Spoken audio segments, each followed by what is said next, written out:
Molten steel. Molten steel that was being dug out. Underground fires smoldered for months, fed by molten steel. Molten steel. Molten steel running down the channel rails. Like you're in a foundry.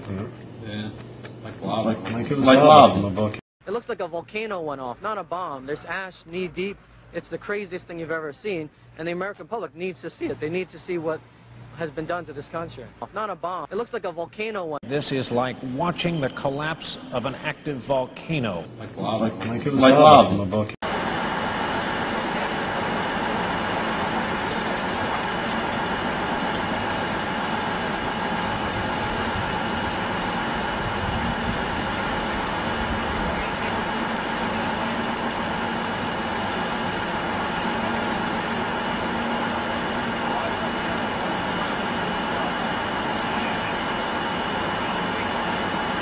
Where is everybody? Yeah, it was. I mean, you didn't find a shard of glass, anything that looked like would be used by a person. You just didn't see. It was just concrete, steel. That was it, and dust. And there were just thousands of guys on top of this giant mass of rubble with 5-gallon pails, just sifting through stuff, using bucket brigades. You don't even know where to begin. What do I try to do first? I mean, it's monumental. The pile of rubble that's down there is monumental, and it's so big and it's so compacted that you feel minuscule, you know, in its presence. Some of the debris from the collapsed building, even though it's been almost 22 hours, 23 hours since the building's actually collapsed. Some of the debris still blew up this morning onto the roof of a building in Battery City Park. That building caught fire. Firemen had to deal with that blaze. An already overstretched fire department in New York had to deal with it and did so. But that's the scene this morning in New York City with this pile of rubble, steel, concrete, a crime scene, but 6 stories tall. They've begun using heavy equipment to haul away the wreckage of building number 7. Regardless of the fact that it's still burning.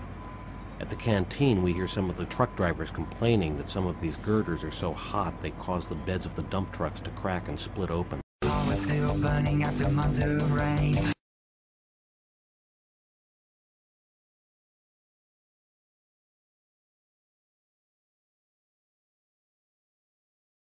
This is how it's been since day one. Oh, it's unbelievable. And this is 6 weeks later, almost 6 weeks later.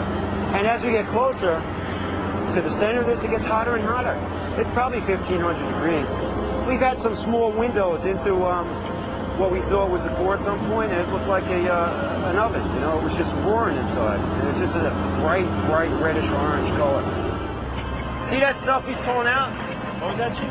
We're gonna hold off on the water. See the stuff he's pulling out? Yeah. It's red hot. If we hit it too much steam, you won't be able to see what he's. You see how this debris is still smoking?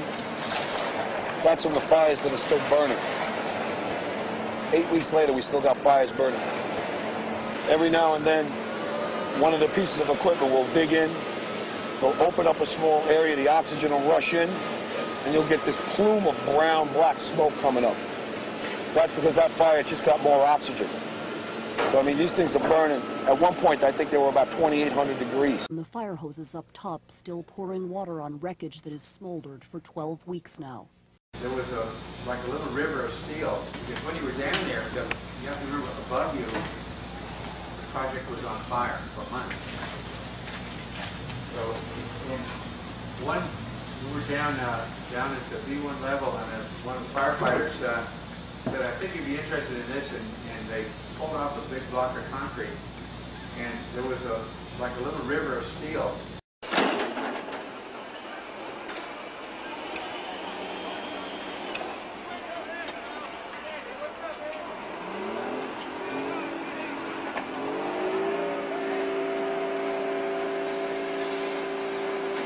It's the craziest thing you've ever seen, and the American public needs to see it. They need to see what has been done to this country.